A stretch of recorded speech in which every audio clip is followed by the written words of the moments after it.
Hi everyone, this is Mindy Eggen for Tailored Expressions, and today I'm going to be creating two cards using the brand new Just Write Card Kit.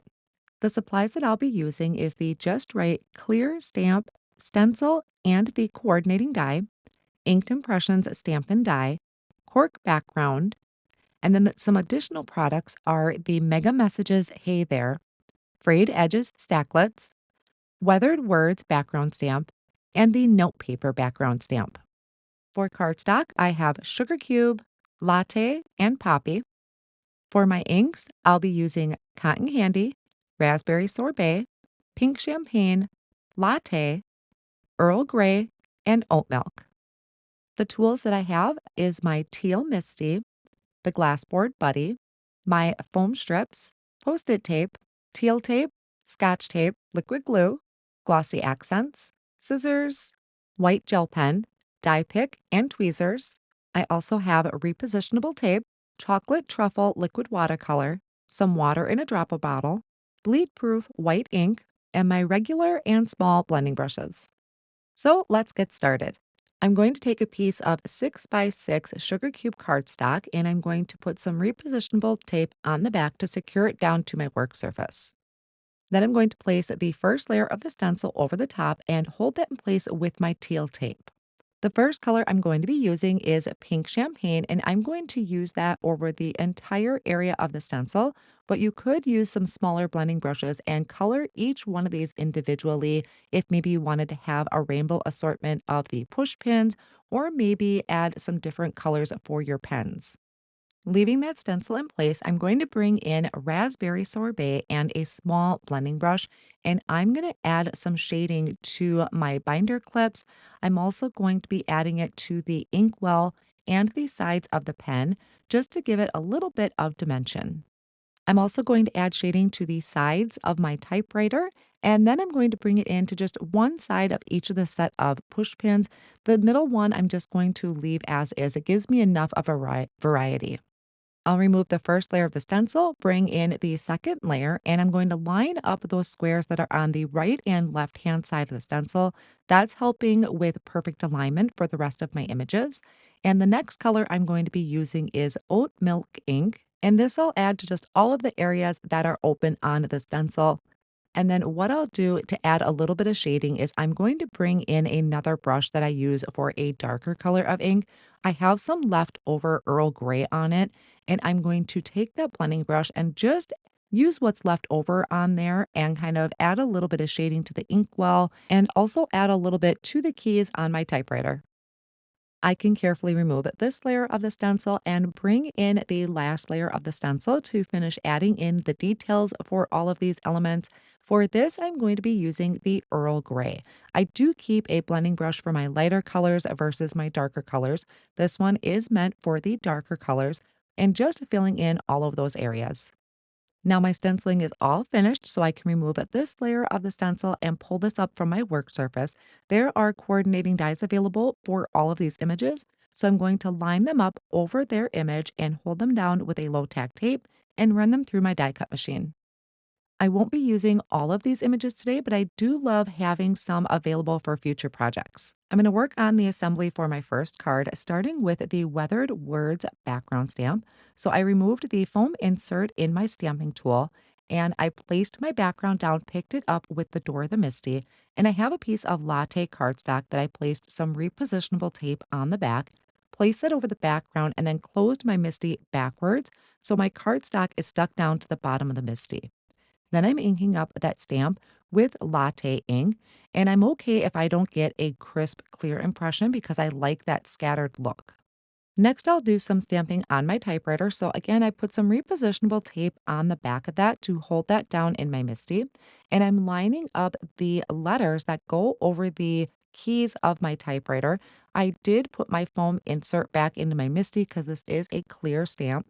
I'm going to ink up those keys or the letters for the keys with the Earl Grey ink. When I die cut this typewriter, it also die cuts out a slit above there so you can feed in a piece of paper. I trimmed a piece of cardstock down to, I think it was about 2 by 3 inches, and I'm placing a sentiment at the very top. So it looks like we typed this message on our paper. Also on that clear stamp set are some splatter marks or some ink spots. So I'm going to stamp that onto that cardstock as well. Both of these I am using the Earl Grey. While I have my MISTI out, I'm going to go ahead and stamp a sentiment. This is off of the Inked Impressions stamp set, and I'm stamping that in that Earl Grey ink as well.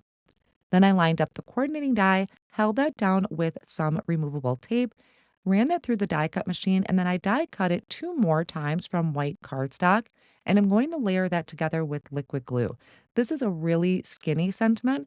And for me to add dimension, I found it easier to just stack my sentiment versus adding foam squares behind it. I decided I wanted to add a little bit more texture to my background. So I'm taking my latte ink pad and I'm dragging it across the edge of my cardstock, coming in from both edges and having it bring kind of those drag marks into my cardstock just to kind of give it that little bit of a rustic or vintage feel to it.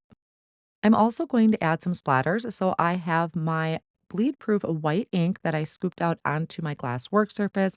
I mixed it with a little bit of water, and this is a really tiny paintbrush that I'm splattering it with. So I'm going to get tiny splatters. Then I'm going to take the chocolate truffle liquid watercolor. I also kind of wet that a little bit with some water and splattered that onto the background. Now for the assembly, I have a side folding card base that I added tape runner to, and I can add my background once my splatters are dry.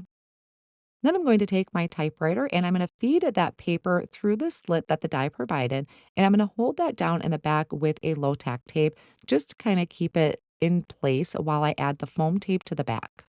I'll then remove the backing of the foam tape to place it on the front of my card project. And I found the glassboard bunny was a great catcher for the backing of that foam tape. Sometimes the backing of that foam tape can kind of get staticky and stick to my glass work surface. So I found that glassboard buddy really handy to hold that so I can just dump it into my garbage when I'm done.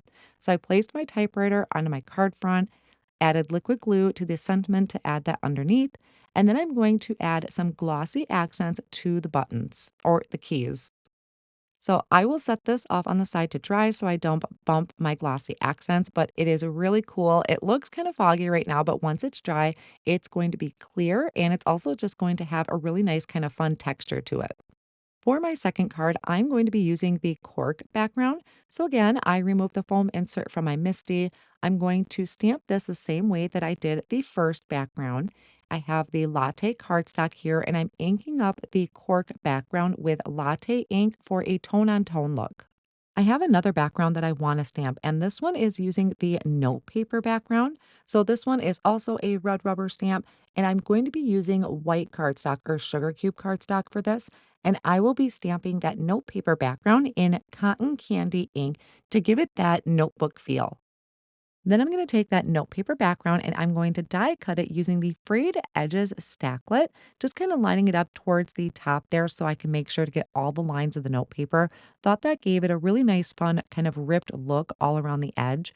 Then I'm going to bring this back over to my MISTI tool and I am going to stamp these splatter marks. You could just use an acrylic block. That would be probably a little easier, but I thought it would be nice to just stamp these all at once. And I'm going to use that same Earl Grey that I've been using on all of my card projects. I'm also going to stamp my label onto my inkwell. So again, using that Earl Grey ink. And then I can start working on the assembly of my card. So I already went ahead, added my cork background to a side folding card base. I'm adding my note paper to the front of that using a tape runner. And then I have my calligraphy pen that I'm using with a tape runner, and I'm going to pop up my inkwell using some foam squares. To save a little time, I did some die cutting and stamping off screen. I have the Mega Messages Hey There that I die cut from Earl Grey, no, Poppy cardstock. I die cut it 3 times and layered it together for that added dimension. And then I have a sentiment that is stamped in Earl Grey onto sugar cube cardstock. And I added that right over the top of the Hey There sentiment. Now I can embellish using those binder clips and the push pin. And then just like my previous card, I'm going to be adding some of the glossy accents over all of those ink splatters. You may also notice that on both of these cards, I do have some highlights that I added to some of the images using a white gel pen. I just love that cork background and how it kind of looks like that bulletin board. And I just have a fun letter pinned to the bulletin board. So here are the two cards that I created with the Just Write Card Kit that is now available over at Tailored Expressions. Be sure to pick yours up today because these are really fun to create with. Thanks for joining.